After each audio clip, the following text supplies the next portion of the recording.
Hello, everyone, and welcome to Season 3, Episode 25 of the Big at the Back podcast. I'm Tom. I'm joined by Matthew Higgins. Matt, how are you? Not too bad for a Monday. We're in the midst of a double game week-ish. A very underwhelming double game week, but we'll get onto that. But yeah, not bad. Although, again, I had to play football yesterday in the most shocking conditions for a football match. I'm genuinely surprised we got a full 90 minutes in, and then we fucking lost 1-0 to a penalty, which was very disappointing. The most un-Sunday League scoreline as well, 1-0. How are you? I'm good. I feel like we're going to speak quite a bit about penalties in this podcast. Nice segue. Nice segue, I know. Professional podcaster here, guys. But I'm good. I'm heading off to Lisbon tomorrow morning, so I spent the weekend just wrapping myself in cotton wool, hoping I don't get sick beforehand, which seems to, touch wood, have worked. So yeah, ready to bugger off. I spent the whole weekend just sitting inside, eating crap food and watching football, basically. Living the dream. I mean, there is absolutely nothing wrong with that, is there? No, it was a great weekend all in all. Played a load of PlayStation as well, which I haven't done in a while. Life is good. Living the dream, mate. Living the absolute dream. So you kind of mentioned it in your intro, but I guess we need to talk about the fact that it is yet again a cursed double game week. We obviously went into this week with Bournemouth and Luton both doubling up. So a double game week at home for Bournemouth, 2 games with Sheffield United at home, then Luton at home. Luton having Crystal Palace away and then Bournemouth away. Now we're halfway through that. I think we need to open up by talking about the double game week assets.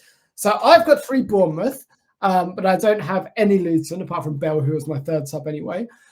How did you line up for this? Because you didn't have a wildcard prep team for this. No, so I have just Solanke from Bournemouth, and the only Luton player I have is Issa Kabore, who is also my third sub, but will actually get on because I had Emerson and Reguilón both starting, who both didn't play. My first sub is Craig Dawson, who also didn't play. Annoyingly, my second sub is Garnacho, who has 9 points, but will not come on unless Cole Palmer doesn't start tonight. And then that brings Kabore onto the bench with 1 point so far. So hoping for a Kabore haul on Wednesday night. All to play for. I guess we can start with Luton then, because I'm sorry, if you went big on Luton for a double game week, then you clearly forgot that they're still Luton, because losing away to Palace was entirely predictable. What did you make of this game? Did you get the chance to watch any of it?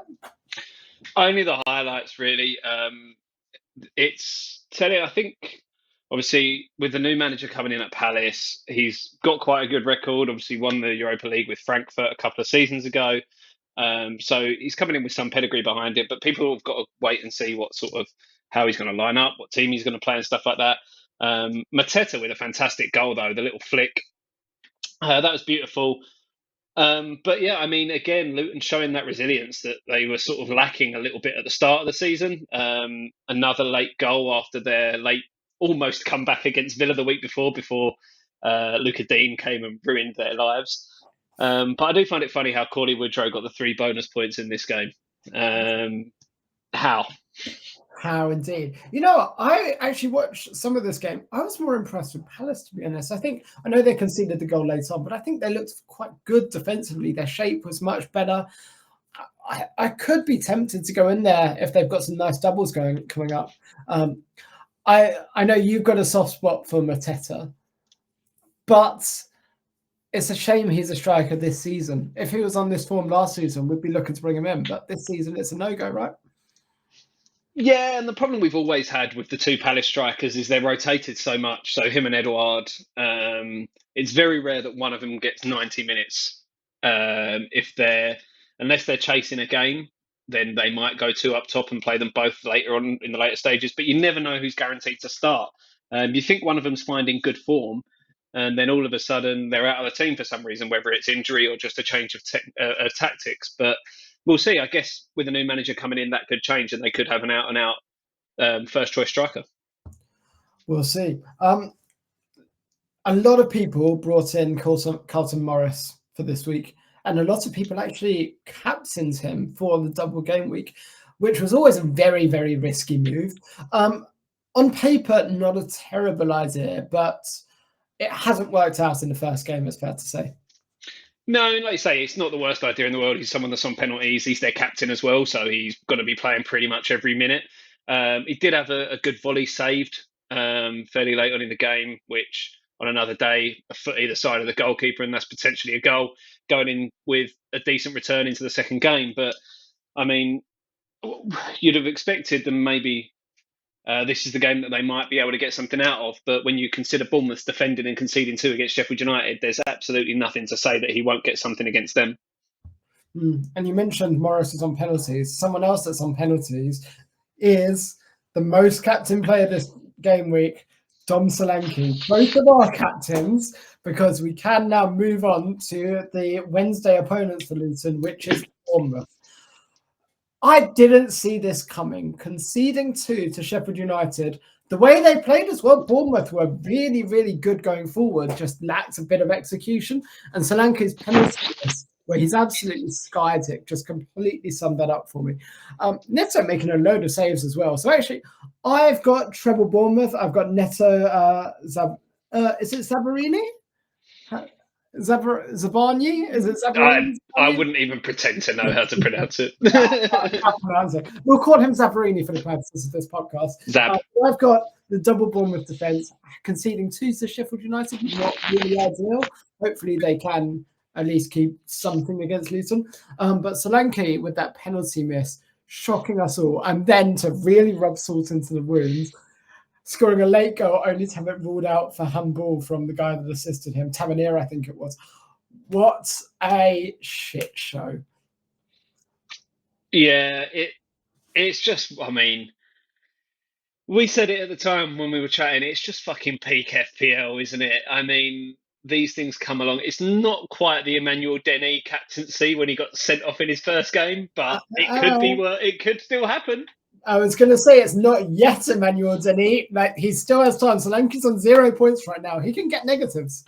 Yeah, I saw. So obviously, it's been doing the rounds, the official FPL Twitter account, that this is his worst ever FPL return across 123 appearances for Bournemouth and Liverpool. And just one of the top replies I saw to it was, worst so far.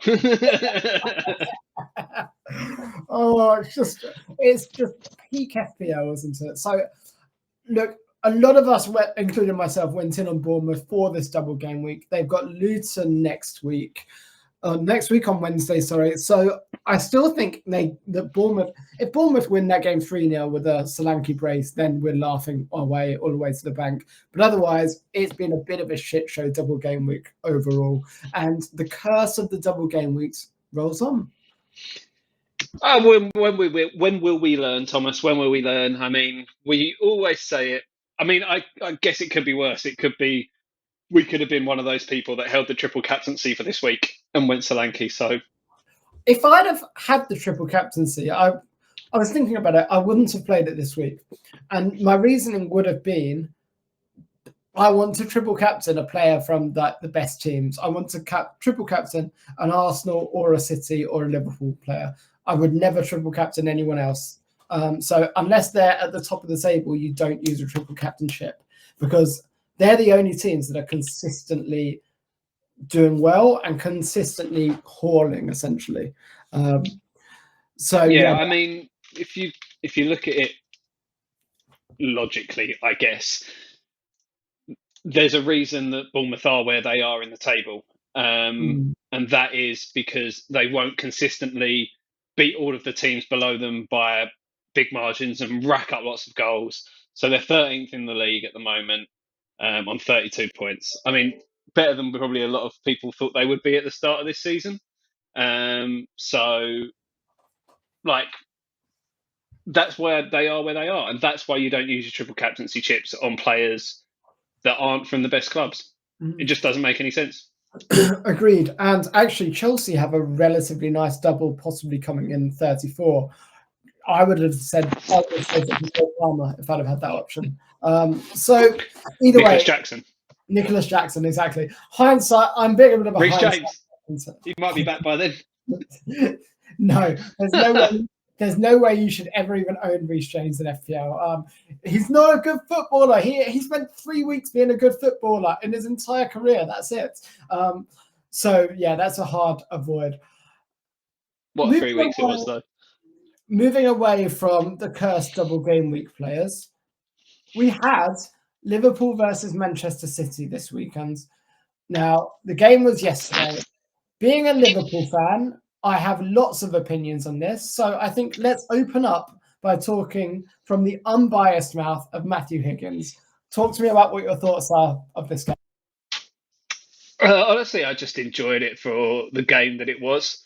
I thought it was very entertaining. When we saw Salah was on the bench, obviously I'm sure Liverpool fans would have been very nervous, even more so than they were going into the game.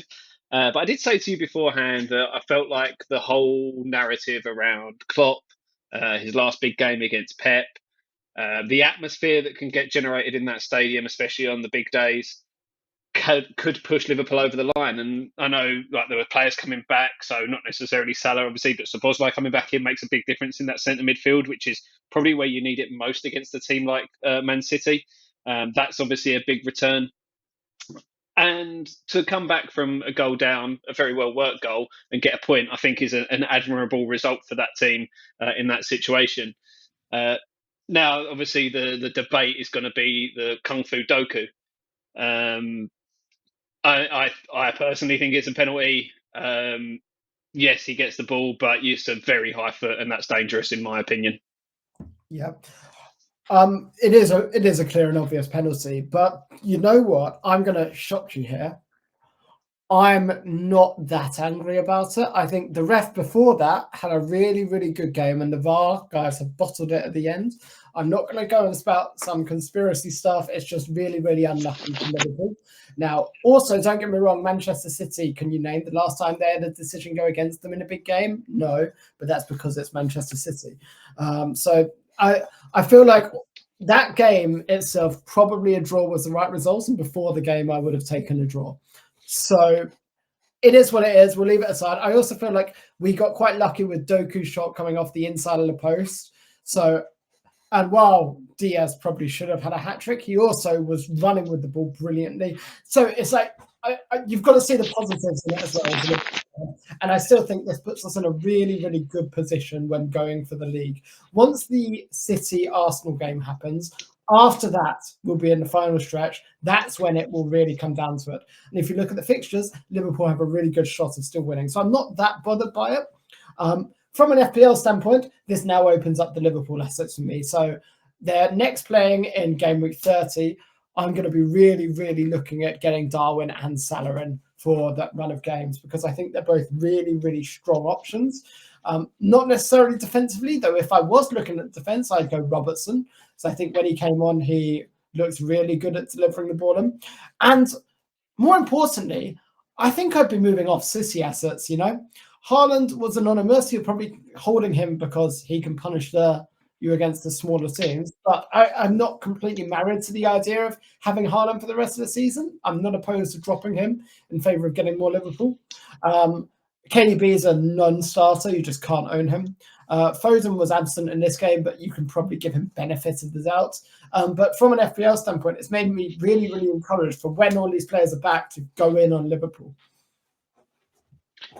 I think Haaland, you've got to own Haaland. Like you say, I think you are over putting too much emphasis on the games against the big teams when you look at the teams they've still got to play. So Arsenal next, yes, that's obviously a tricky one. Then Villa, Palace, Luton, and Forest are three of their next four. You don't want to not own Haaland for that run. Haaland was rubbish against Man United and Bournemouth and Brentford, actually. So the 3 games against easy teams, yeah, he got the goal against Brentford, but he also missed quite a few as well. He's still getting chances. He's still a good own, but I don't think he's you must captain him every week, especially with Arsenal being the next game. I'm not opposed. If you still got a wild card, I think it could make a lot of sense to take him out and then bring him back in as and when you need him. I don't think it's a starter. I think you've got to have him. I agree with he's not necessarily an auto captaincy every week at the moment, especially in that like game week 30 when they're up against Arsenal and Liverpool play Brighton. That feels like a Salah captaincy, even a Darwin if you wanted to go somewhere like that. But I think you've got to have him in your side because he can just punish you. We've seen it before: hat tricks, 4 goals in a game. It's just crazy not to want him. Yeah, fair enough. A player that did me really, really well and has since I brought him in, Heung-min Son for Spurs. Villa were hyping this game up as the most important they have ever had in their history. And then they go and completely spunk it away second half. I watched this game. First half was really quite boring, to be honest, as a neutral. Someone that probably did want Spurs to lose, but didn't really care either way. I found it quite boring, but then the second half, Spurs came alive and were really, really worth the win. Did you manage to catch any of it? What were your thoughts? So, like you, I saw the first half, but the second half clashed with the West Ham Burnley game. So, which obviously I couldn't watch because it wasn't on TV. Of course. You're listening to the radio commentary, or as I said in the chat, I was behind because I was reading it on a scroll on a live feed. That's the reason. Yeah, exactly. But do you want to know something that you'll find very funny and actually makes me quite sick? Heung-min Son currently has the same amount of points as my 11. Oh no! This week. Bad? Yeah. So yeah, that's great.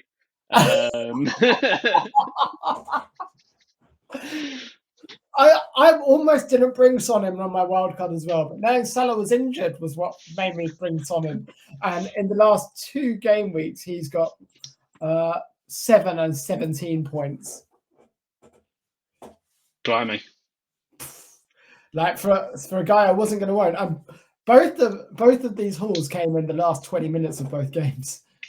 Yeah, that is like the fine margins of FPL, isn't it? It's just the things can just flip. Like we always say, it takes a second to score a goal, and that's the difference between a good and a bad week.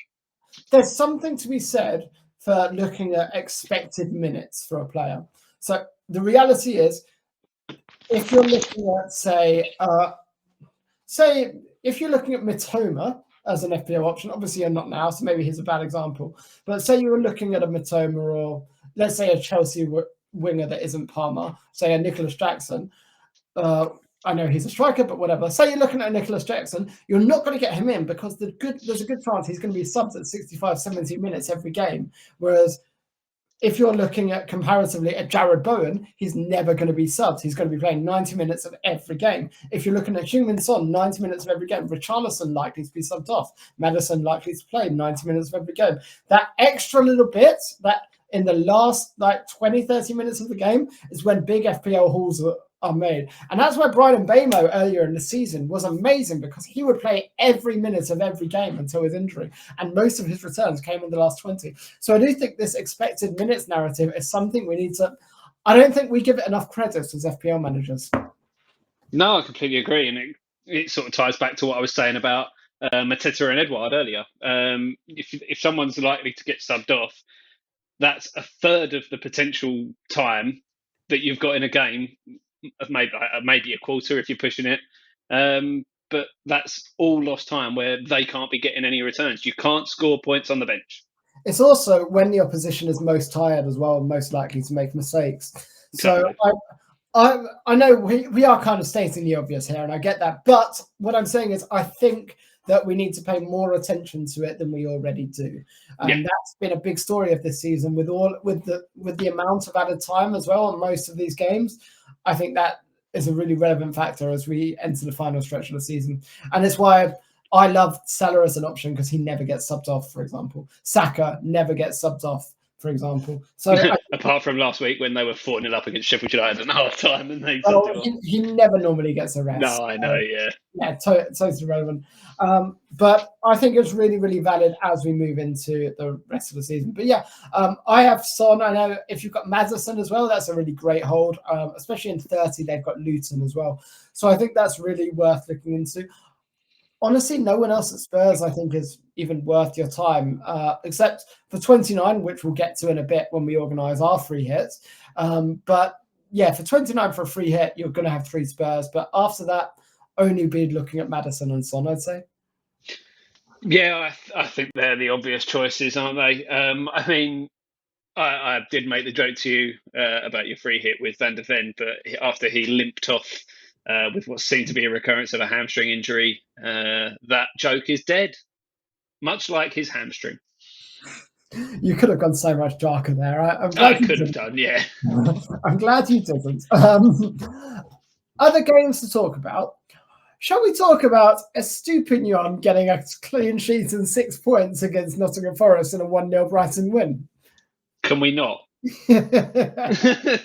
that an option? You know what?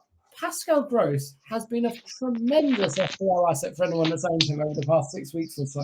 Now, I'm not going to be bringing him in because I don't think their fixtures are that great from 30 onwards. But I think he's at least worth a nod, I think, because another assist in this game as well.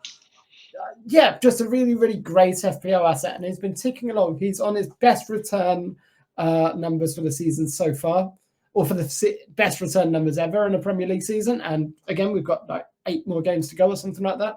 So I think he's a really, really strong FPL asset still. Yeah, he's just been, like you say, he's just been consistently ticking over. A bit like Pedro Neto was earlier in the season before his injury. He's just like an assist, chucking a goal every now and then. Yeah, he really has been impressive. I'm not sure what their fixtures even look like for the next few weeks, but he's one that you could potentially see that people might want to bring in as a cheap enabler if they've got a wild card left or something like that. But that being said, 2 of their next 3 games are Liverpool and Arsenal. Yeah, so they've got a blank in 29, fine, but then it's Liverpool away, Brentford away, which is an away game. So and then Arsenal at home. And then Burnley, probably an easy one, but it's still away. And then Chelsea at home. Okay, they'll beat Chelsea. I don't know, mate, but that Burnley are a good side, tough to beat. Yeah, very, very tough, evidently. Owen has just not performed for me. Shall we talk about West Ham Burnley then? We can do, I guess. Well, let's talk about the game that you absolutely didn't watch and no one has seen any of except for the highlights. So a last-minute saving goal from Danny Ings, but I think we need to talk about that Fofana goal because that was absolutely awesome. Yeah, he got a little bit of a luck with the way it deflected back straight onto him off of Agard, I think it was. But the strike, fuck me, that is a hit, isn't it? That is postage stamp, top corner. Keeper's got no chance. And the power behind it as well. He's done well since he's come on loan from Chelsea as well. That's his 3rd goal so far in about 7 or 8 games. Looks like Chelsea could do with him back, I think. Seeing as he played about 6 minutes for them after signing in last summer.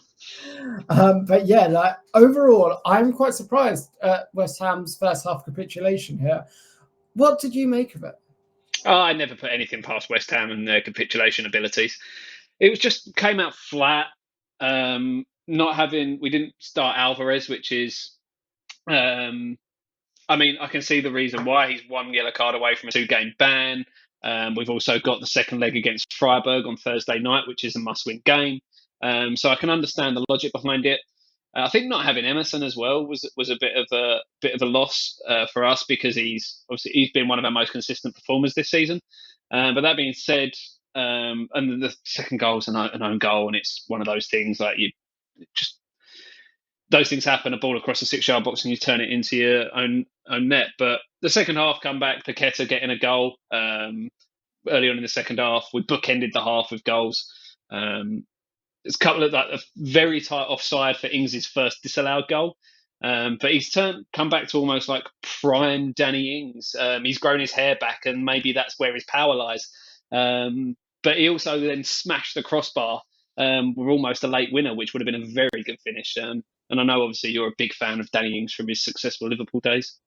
You know what? He was so unlucky at Liverpool. I am a big fan of Danny Ings, unironically. He was very, very unlucky. And also, he had the small trouble when he was fit of trying to get in the team ahead of Suarez and Sturridge. So it's like, talk about an uphill battle. But yeah, I think Danny Ings is a great player. So glad to see him actually getting some minutes and performing well for you guys. Yeah, it is nice to see. I mean, it's good. From a West Ham perspective, it's just good to have more options up front than Antonio and Bowen, because Bowen can go out wide and he's effective out there. Antonio's a bit of a donkey at times. So another option through the middle isn't bad. But speaking of late goals and players that I hate, Kai Havertz did it again, didn't he? Lucky Arsenal. He should not have been on the pitch. Yeah, it was a dive, wasn't it? There's no two ways about it. Ridiculous that he was still on the pitch. He should have been off. And then the fact that he goes and gets the winner, that's the kind of bullshit that wins you titles. And I don't want to hear a single, because that's quite a few times Arsenal have got away with it now. No Arsenal fan can complain about refereeing decisions going against them. The Odegaard's one against Liverpool in that 6-pointer saved them the draw.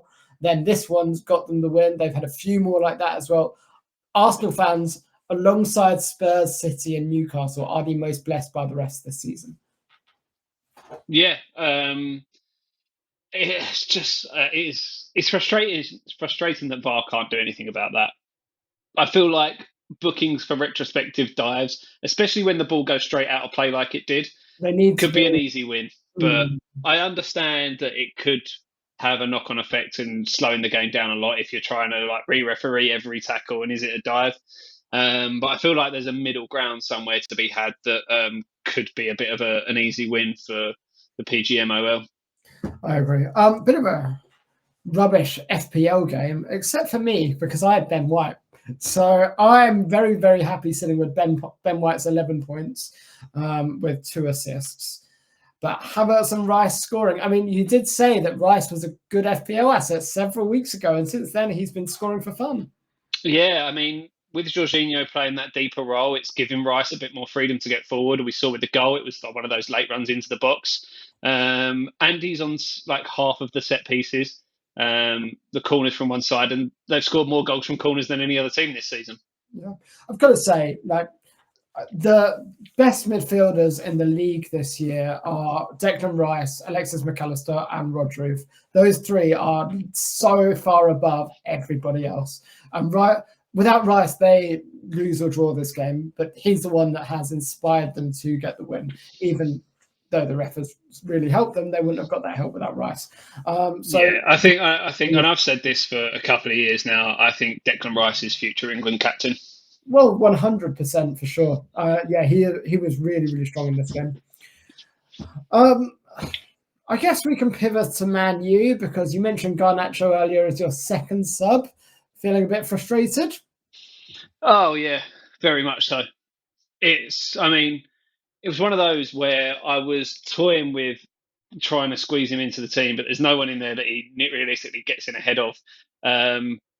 Only because they were playing Everton, and if he's ever going to get anything, it's against Everton. But wouldn't necessarily have thought it would be from winning 2 penalties.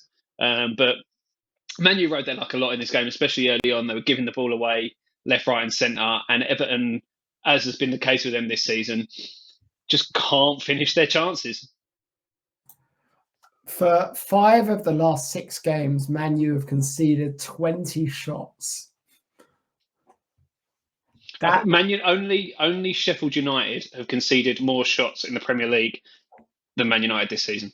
So is that a byproduct of the way they defend? And is it because they're doing what Spurs used to do in terms of letting low XG chances be created on the basis that they are low XG? Because they're still picking up clean sheets. The defensive record isn't the second worst in the league. I haven't looked into the data, but if you remember the way Spurs used to play, they used to let opponents take on low XG chances. And I kind of think that Man U are doing a little bit of the same, in that they're not really getting drubbed as much as you would expect for a team that give up as many chances as they do. And I will never agree to the principle that Onana is a competent goalkeeper. So I'm not sure.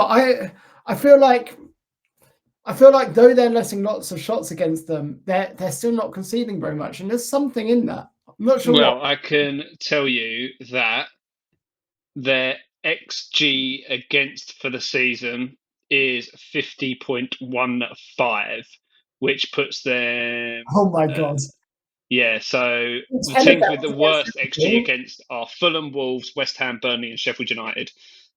So it puts them 15th in terms of XGA, and they've only conceded 39. So that goes to show that it's discrepancy teams not converting.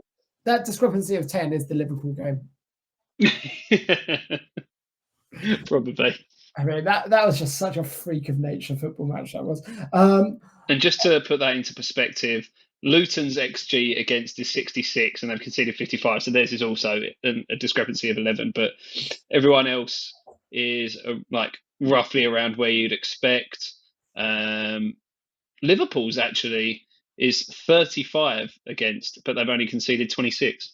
It's almost like we've got the best goalkeeper in the world. Almost. No, that's Man United. There you go.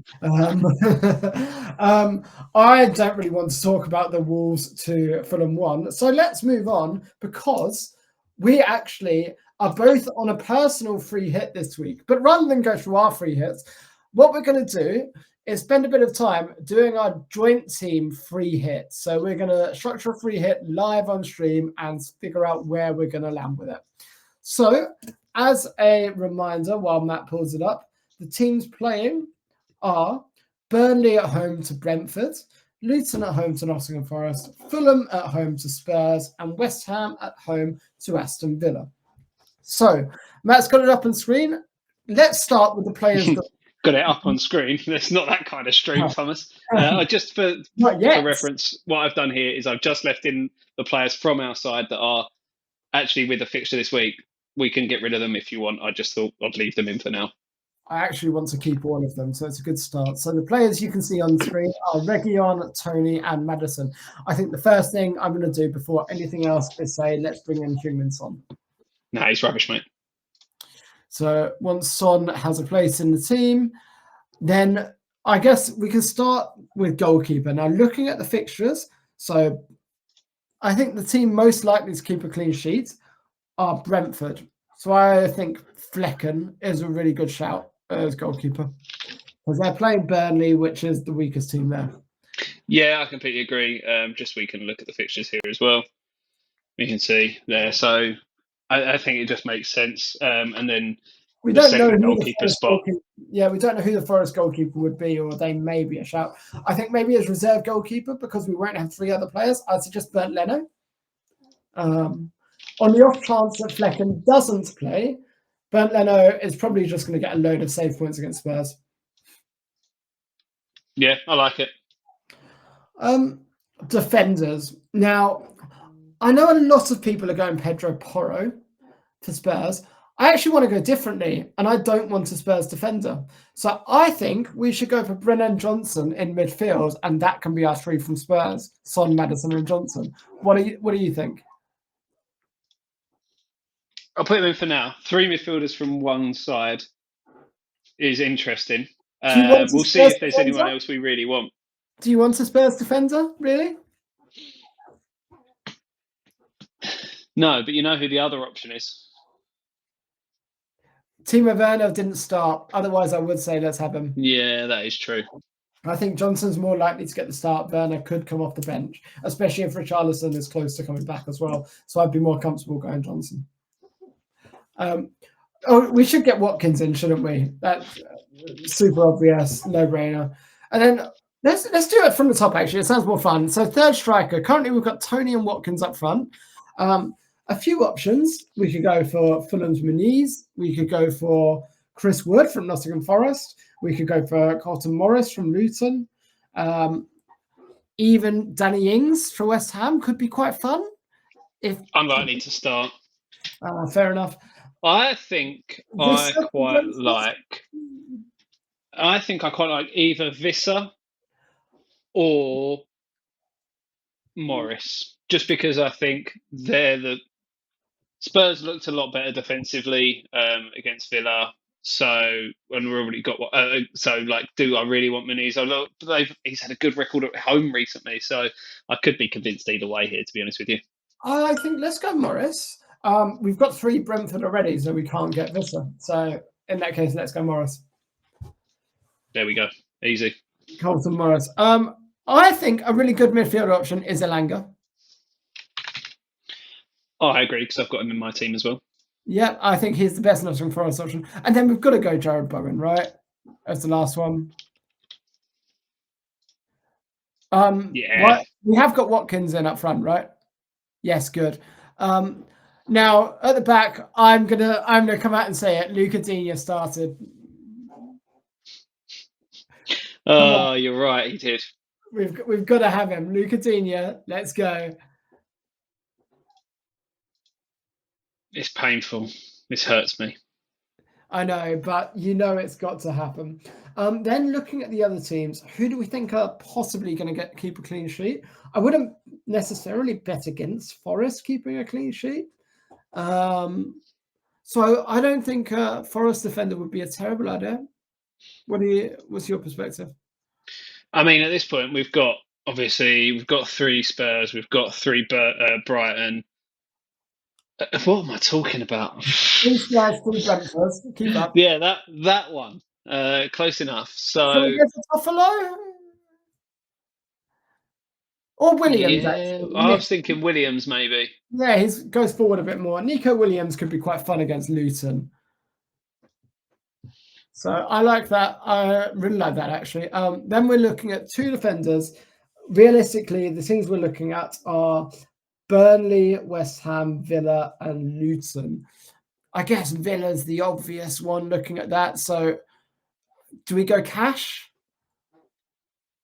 Don't know. Do you want to double up on them? Not really, but I guess we can bench one of them. I'm going to throw a West Ham player in the mix, provided he's back fit.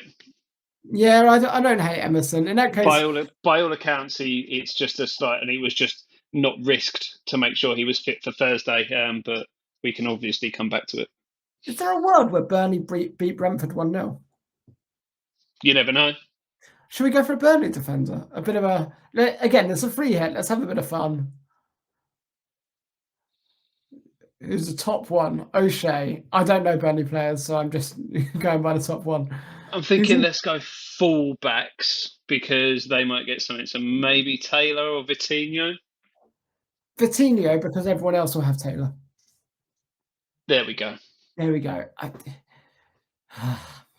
Confirm transfers for -40? We're not going to do that. Let's play free hit, please. Wonderful. Now, we're playing Region, of course. We're playing Bowen. I would play Bowen probably over Morris. Do you think? Yeah, that looks pretty good. Maybe Everson as second sub. And then captaincy. My current armband is on Son. Yeah, I think that's the best bet. Like we say, big returns in his last 2. Expected minutes, he's on penalties. Watkins isn't on penalties. Although Watkins did look good. I think it's Son or Watkins. I'd be more tempted to go Son. Yeah, I think so. Just again, Villa play Thursday night as well as West Ham. So it's just those extra minutes in the legs, whereas Son would have had a full week's rest. Yeah, I agree.